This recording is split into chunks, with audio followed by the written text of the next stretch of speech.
Good morning, everyone. Thank you so much for joining us for our coffee conversations today. I'm Janita Hope with Forge Breast Cancer Survivor Center, and this morning we are very privileged to have the opportunity to talk with Mark Adams. He's going to talk to us about his co-survivor story. We love him here at Forge, and so we know that he's going to really just wow you with amazing things that he's going to share with us today. Mark, how are you today? Oh, I'm wonderful. How are you, Janata? I'm doing good. I'm just like really hoping that this rain stops and it gets like warm and consistent because in the South, like it's crazy weather down here and I don't like Well, it. get your coats ready for this weekend. So, Yeah, yeah, I don't know. And then it'll be like summer again, like in two yep, weeks or something. So without further ado, like if you're good with it, like would you like to go ahead and get started? yes, let's roll. All right. Well, welcome again and tell us a little bit about yourself. Like where you're from and all of that good stuff. Well, I was born and raised in Alabama, with the exception of about 4 years. We moved down to Florida and back here to Alabama. I was about 8 or 9 when we moved back, and then just a typical rambunctious young kid and teenager growing up, playing all the sports and loving the outdoors, and that carried all the way through. Went to college at University of Alabama, struggled through engineering and got through engineering school and graduated, and then been working with Maccabee Construction as a project manager for the past 5, 6 years, and here I am today. But I mean, my typical hobbies still consist of anything outdoors: fishing, hunting, sitting outside. I've gotten more involved with some support groups and Bible studies and in the community. I just find that to get through certain situations, community is a big role in someone's life, along with your faith. So that's the Absolutely. gist of me in a nutshell. Yeah, and I mean, and we really like feel those things here at Forge with you, and we're very blessed that we got the opportunity to work with you. And with that being said, can you share a little bit about like how you came about Forge, and what that backstory is? So how I came about being introduced to Forge was through my wife, who is now a breast cancer survivor, and she was fumbling around on Facebook, and she may correct me tonight. I might get something wrong on that, but she was thumbing around Facebook and came across this post and checked it out. And then there was a co-survivor meeting that I went and attended, and it all came across me sitting in that meeting that, wow, there's really, a bunch of other guys that are my age that are going through this. And I know when I walked through, it was kind of, I wouldn't say completely lost. I had my dad who, was a co-survivor to his wife, my mom, and so wasn't completely alone. But as far as other men my age, didn't really have guys to talk to in that exact situation, who could answer some questions and be able to be raw with, as far as some of the detailed things that go on with walking alongside your significant other in cancer. And so that's how I came about, was sitting in that meeting that Stephanie invited me to. And I just, this overwhelming sense of I want to be able to help other people in my situation and be able to relate to them and have somebody alongside them, so that they don't feel that there's someone out there you can talk to about it. And I'm so glad that that is what you got out of it, that you did get that support. And I'm so glad that Stephanie was thumbing around on Facebook.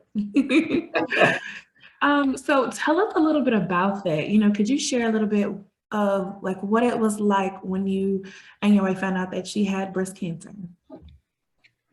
So it was February 10th or 6th on my birthday. She went to get a biopsy. And then February 10th, the doctor called me, because the last thing I wanted was Stephanie to find out while she was at work, and her to be, me not be there with her to comfort her or to celebrate with her. We didn't know, but just didn't want her to be alone to receive that news. And so the doctor called me. And so on the way home, I was kind of went to a dark place, to be honest, and called my dad. And he was really able to come alongside me and talk some truth into my life about the circumstances. And I got home just feeling a little more at ease and a little more comfortable. And Stephanie got home and got her favorite meal of smoked chicken wings and just took her by the hand and sat down and told her that, she does have breast cancer. And it was tough. It was really tough.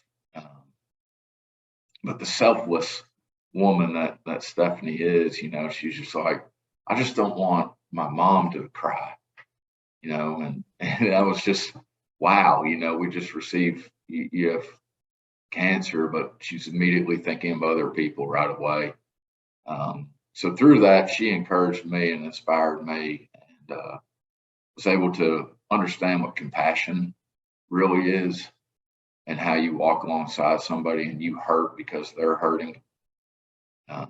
So that was kind of the day of or night of discussing and finding out about the cancer.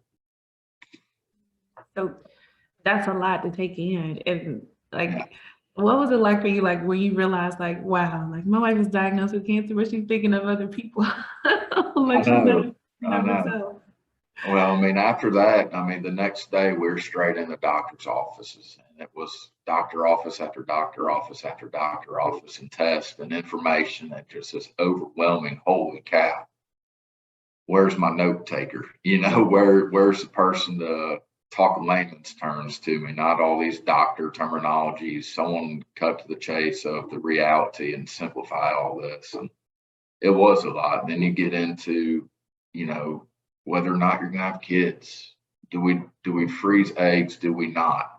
Do we take this risk? Do we trust the Lord? There's just all kinds of overwhelming decisions to make and in a hurry.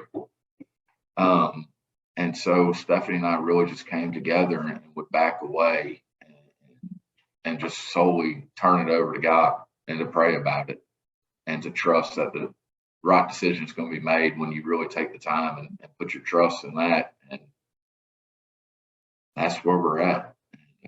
I feel like we've made all the right decisions because we have thought through them and prayed about them. And so all we can do now is to help other people and maybe help direct them or help them come up with a decision through their prayer life. I love that you already have your go-to, in ways to kind of help you navigate that emotionally, mentally, spiritually. What are some other things that kind of helped you cope with learning this news and this huge change in your lives? I'd say one thing, I tended to just kind of bottle everything up, like all the emotions, and never really had anybody to just, even if it just be vent about the whole situation, until this one guy approached me and asked what it is I needed. And I kind of told him, man, I just need to throw it all up. And he said, well, go ahead and do it right here to me. And that really helped me to be able to express the emotions I was going through and what was really weighing down on me. Because I didn't want to burden Stephanie with that by any kind of means. She's already gone through enough. So really having that guy at that particular moment come alongside me and allow me to release all that information and the pain I was going through and the struggles I was battling, and whether or not I was doing it right or doing it wrong, or if I was using the cold caps right, and feeling like I was putting all that responsibility on me. Like if she loses her hair, it's my fault because I didn't do the cold caps correctly, and just expressing that and having someone sit there and listen, not just be there, but to listen was very helpful. And that was one way I was able to cope with it. I'm thankful for him too, whoever that angel may be. Listening is a superpower too. And sometimes there is such strength in releasing. So I'm so glad that, you recognize that is the thing that kind of helped you get to the next step in this journey. And I'm so glad that, that you pointed that out, like releasing. it's a huge thing, and I'm really glad that you did have somebody to talk to while you were going through this, and it's invaluable. It is. You're right. It is. Yeah. So I know you mentioned a little bit about how when Stephanie invited you to Young Breast Cancer Support Group's Co-Survivor Night, and how that was great for you, like being able to talk with men around your age who are all going through something so similar. What about that was so refreshing and helpful to you during that meeting? I would say the sense of that I'm not alone, that there is other guys that are going through the exact same thing, and just being able to relate to them. And some of us had already been through it, some were just starting. So you had a mixture of those experiences, and it was cool to be able to relate to the guys who already been through it and can kind of talk about it on a more easy standpoint. But then it was neat to be in a situation where there's a guy just starting, and we were able to kind of be that mentor type person and kind of go ahead and prepare him. Like, hey, here's something you might, not expect, but it's going to come. Here's something to think about. Here's a decision I made, and here's my number. Reach out to me. I would love to talk to you. So just having that opportunity and knowing that opportunity is there and set up through Forge was relieving and refreshing to know. Awesome. Um, I think that's a great way to organically, develop those relationships too.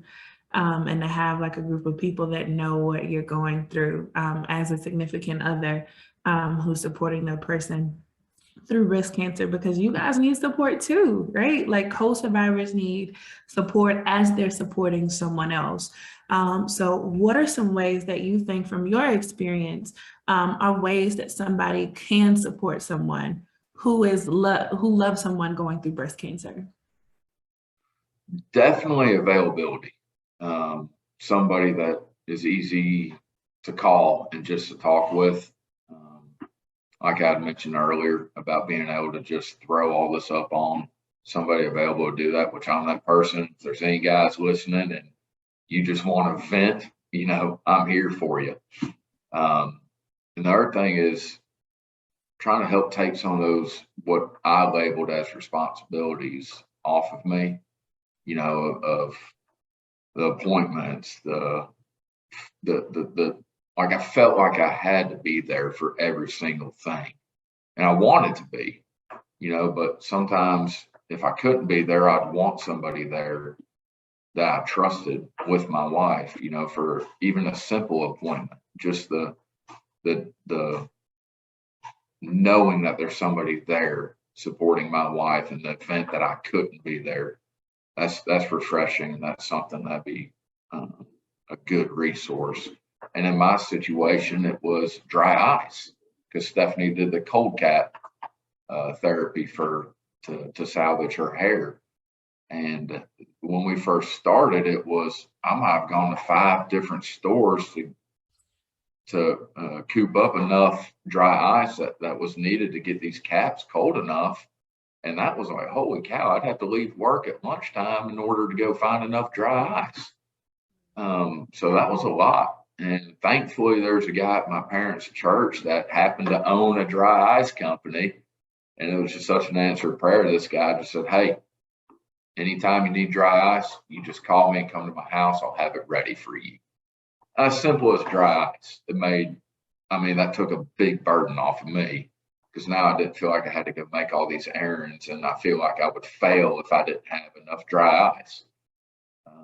And that was my situation. Somebody else might have, I need a little bit of help driving somebody. I need some gas money. And so those would be resources that would help take a burden off a co-survivor, because we do. I would think I'm not alone in that situation to feel like I'm putting all this on myself, and that if I don't provide that, then I'm failing. So anything as little as a $5 gas card to as big as here's all the dry ice you need, any little bit is very helpful to help take that feeling off of the co-survivor. And I mean, I would have never thought of, dry ice being something that would relieve the coast virus. So I'm glad that you brought that up because, everybody kind of goes about it so differently. And so I think that that's awesome that you point that out too. Like it's the little things, like the little things that kind of add up together to this big thing that helps so much Right. and it helps relieve some of that stress of the co-survivor feeling like they have to be the superhero all the time. But even a superhero needs help. And They everything a don't do it by superhero themselves. needs is food. So that is a huge, we got to have that energy. And so when people would show up with, even if it's a throw in the oven, quick, simple thing, I mean, that's huge. It Mhm. definitely is. That's part of what I needed. And Stephanie was able with mashed potatoes and macaroni, things like that. It's just not Yeah. having to worry about what am I going to put in front of her to eat or what am I going to eat. It being there. That's one of the main things. That was the other main thing that helped me. Yeah. Thank you so much for sharing that. And I know there are people on this call and people who will watch this coffee conversation that will say, yes, give me some, you know. Yeah. So here at Forge, we're so fortunate to have you be a volunteer with us to be that co-survivor support to somebody. Can you kind of talk about, what inspired you to be a peer match for co-survivors here at Forge? Wow. What inspired me to be a co-survivor volunteer? I don't know if I can pinpoint one particular thing that directly inspired me. I really think just a sense of me wanting to help other people, and because I know what it feels like to be alone, and so if I can help somebody not feel alone, then I want to play that role. So I just want to make myself available. Uh, so I just say some of my past experiences in life has helped me to be able to see things through a different lens. I think it's okay to ask for help. And so I want to be that person that someone can ask for help on. We're very grateful. Um, just honestly speaking, it's very hard to get men to talk about their feelings. So it's really cool to have It's another okay to, guy. Yeah, it's really cool to have another guy and be like, hey, like, what's up, man? Like, you can talk to me, it's cool. So we're very, very excited that you are here to support those males or any co-survivor that might be just, having a difficult time navigating through what does this new role in my life look like, because co-survivors, like I said earlier, they need that same support too. So if you had any final thoughts of encouragement for co-survivors, what would those words be? that it's going to be okay. Um, and that there's people out there that want to help you and that it's not your fault. That there's a plan and the plan is good. And if you just take advantage of the resources in front of you, that everything is going to help your walk through this journey a lot easier. And that I'm here for you. So that would be my encouragement for others out there that are listening. Thank you so much, Mark. And we really thank you so much for sharing with us today, for being a resource for co-survivors. Continue to be a light in the community and building up individuals who just need support. And we appreciate you taking out the time to talk with us today. And we are so excited to do more things with you here at Forge. Well, I'm honored and thank you for having me and allowing me to take part in this. Of course.